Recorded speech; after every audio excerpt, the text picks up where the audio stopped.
Good afternoon, everybody. How you doing? It's wee Paddy from across the shuck, and you're very welcome back to the channel. And this is going to be a more of a talky video, but I'm going to show you knives while I'm doing it. But I'm not going to go into details in the knives because what I want to talk about is OEMs. And when you come around, you hear an awful lot of people talking about OEMs. It's OEM'd by, it's OEM by for. You hear all them words, and you're expected to understand that. Well, I didn't. For a long time, I thought this was the secret click word, OEMs. Didn't really understand what it was.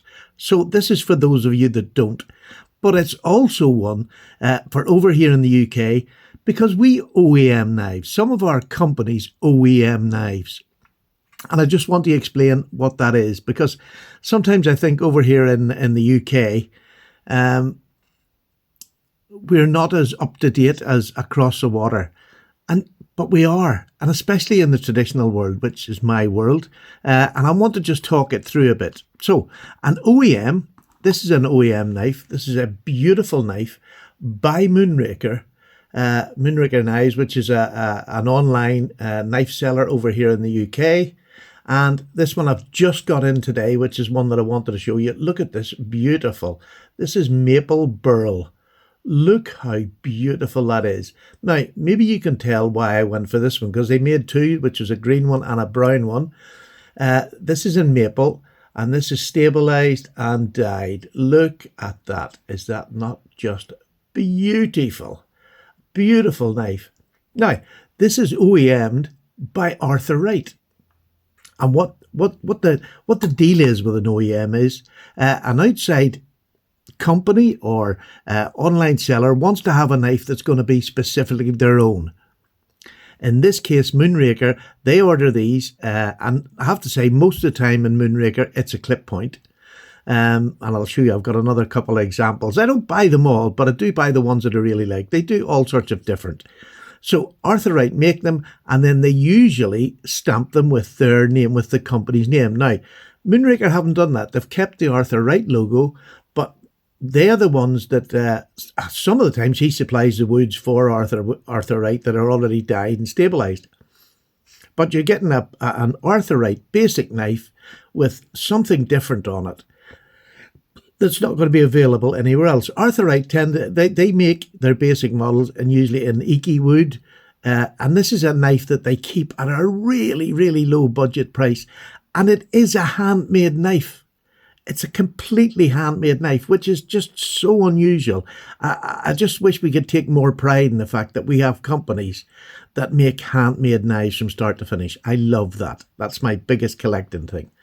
So an OEM is simply an outside, a manufacturer who makes knives for other people at their specifications. And that's it. Moonraker have been doing it now this last couple of years, which is just fantastic. This one I just love for the green.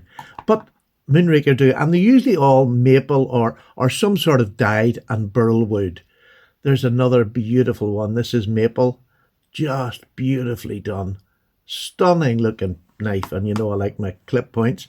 And here's another maple. Just happened to be, this is more green and yellow and sort of beige, which is just beautiful. You can see the difference. This one is, there's the back of the other one.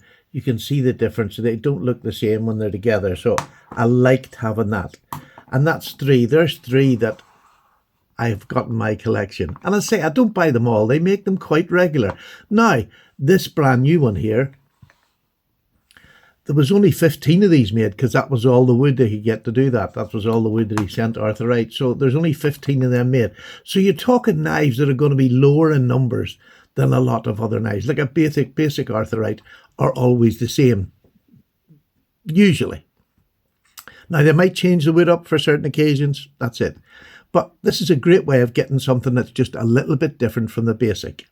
And they're a little bit more expensive. Not hugely more expensive, but a little more. I think these in Moonraker are about $52.95 or something.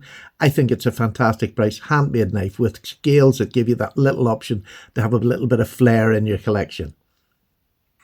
Another company in the UK that uses them is, oh, what's this one? Yeah, Twisted Assisted. I recently got this one at Sharp Show.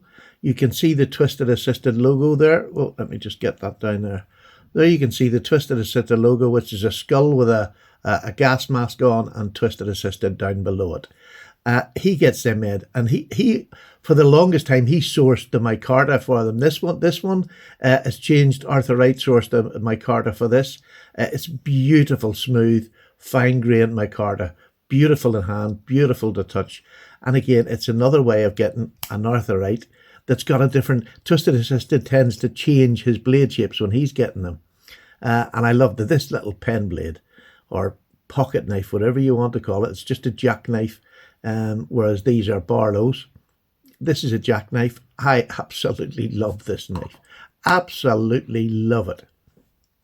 And Twisted Assisted have also done a Barlow, and this one's in basket weave micarta. You can see that there. It is beautiful. There you are. You can get a lovely. It's beautiful. Absolutely stunning. There.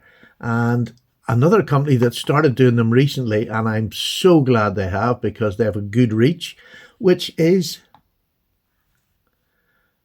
Heine Haynes.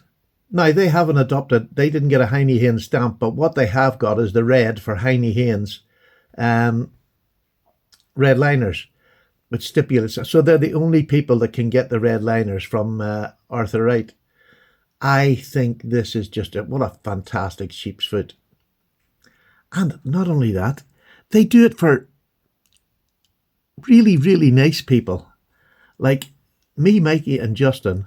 This is the Paddy and Pals with our own stamp, which is just stunning. And people are often saying, what's the difference between the tackler that we done and a sheep's foot? Well, there you go. There's the difference. It starts a little bit higher and it's more rounded down, more like a lamb's foot, but it's got that equal blade going from here to here. And that's the difference. You can see that it's more of a rounded blade. If I put them up there, you can see it starts a bit further back and goes down. This is a tackler. Is it very similar to the sheep's foot? Yeah, it is quite similar, but it's not. If that makes any sense. It's a tackler, and that's why it's got its name. I think it's called a loom as well. You can get different names for different knives, but again, these are just jackknives, not Barlow's, and these are made by Arthur Wright, and they also do the badge of the company or the people who are ordering them.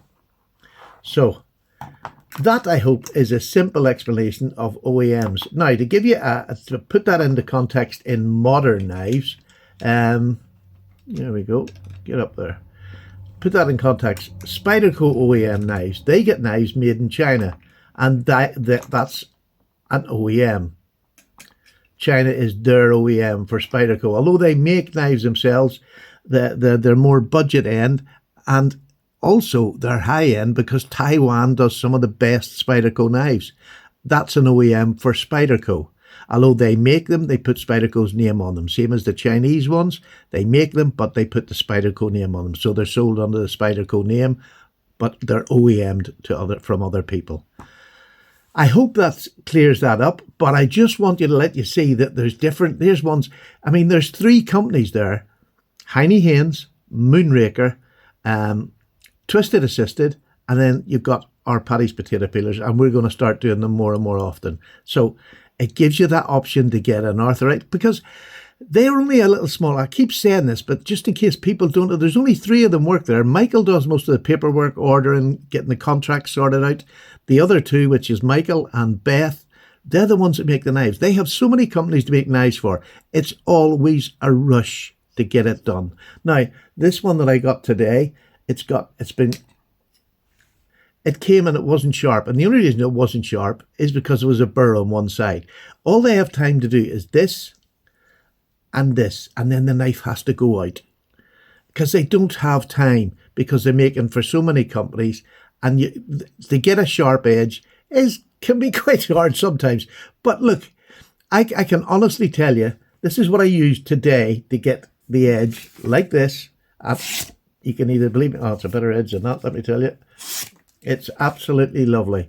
What I used to do to sharpen these 1075 is this. This is the Sharpall. Let me just show you. The Sharpall. This one has got the extra fine at 1200 grit. that's all I used to put this on, to take that burr off, take the burr off and put an edge on it. It took about 15 swipes either side of the knife, and it came down to a sharp edge. And then I literally just stropped it. And what that leaves me on here is not a completely fine edge. It's not a rough edge.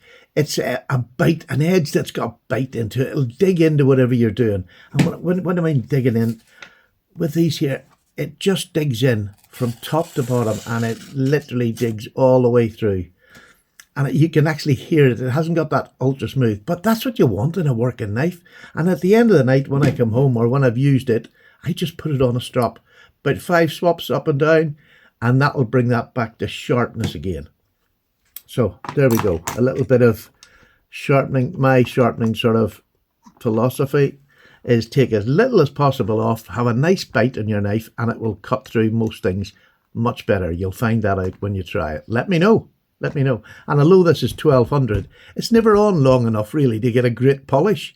It's just there to smooth it out a little bit, refine the edge that if I'm using it to do a reprofile, the other side of this knife has got a coarse side, which is 325, and you can go straight from the coarse 325 to the 1200, and it's perfect. And then I always give a little strop, because I do like a wee strop. All right, folks, I hope you thought that was interesting. Take care. I'm away. There's a nice place to look out for arthrites. Keep on top of the companies that you use, so that there's a bit for everybody there. Take care now. Bye-bye.